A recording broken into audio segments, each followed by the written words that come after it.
Hello, welcome to my graduate application session. At the end of this session, you will have vast information at the back of your fingernails, and you'll be able to go from being a novice to being an expert yourself. I'll teach you how you can apply to graduate schools for your master's or PhD and the various steps that are entailed in this process. This is a do-it-yourself guide. I call it a guide towards a perfect graduate application, part 1. There is a part 2, but for now I'm going to focus on the part 1 and the modules in this part 1. In this part 1, we have 12 modules that guide you. But before I go on, I would like to introduce myself. My name is Kenneth Ekpetori. I'm a PhD at the University of Kansas. I'm also the founder of Scholar Best Educational Services. My company is registered in Nigeria. All right. The graduate postgraduate application guide was prepared to help novice candidates who have interest in applying to graduate admission but don't know how to go about this process. And that is the reason why this module is put forward. This module is a tool in your finger, and at the end of the day, when you complete this module, you will become an expert and you will have all the information you need to complete your graduate application to any university in the United States and in Canada. This guide module can also be applicable to universities in Europe. However, there may be variation. All right.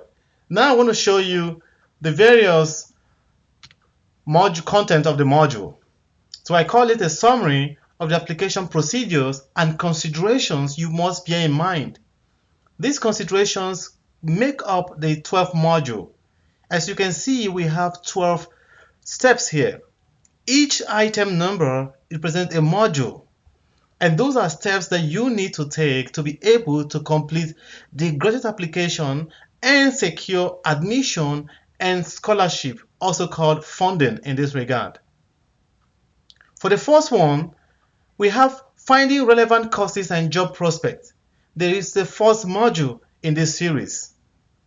The second module is the search for schools and to know what are the acceptance rate of these universities you intend to apply to.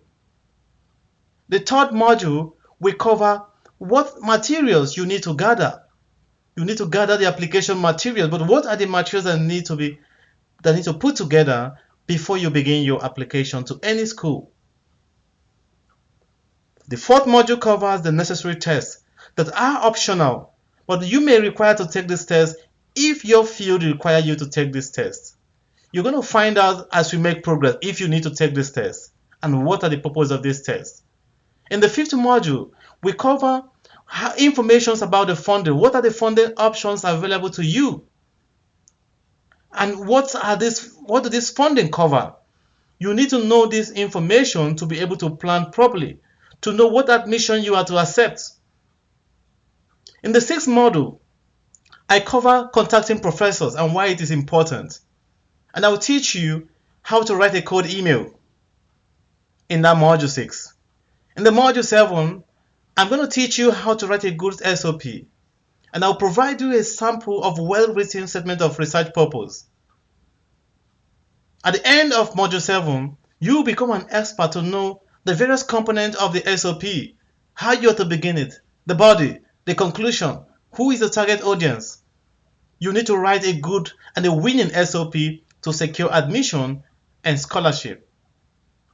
In the 8th module, we cover the letter of recommendation. You need to write a good letter of recommendation. Most often, you'll be required to present a sample to your recommenders.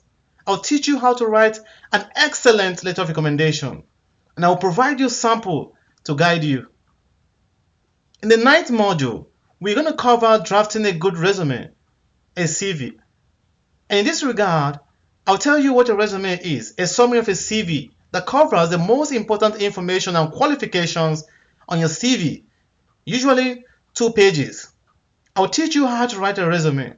I'll also provide you a sample resume that will help you to write your own resume and make you an expert at the end of module 9. By the time we move to Module 10, you will know how to begin an application. I'll walk you through the application portal.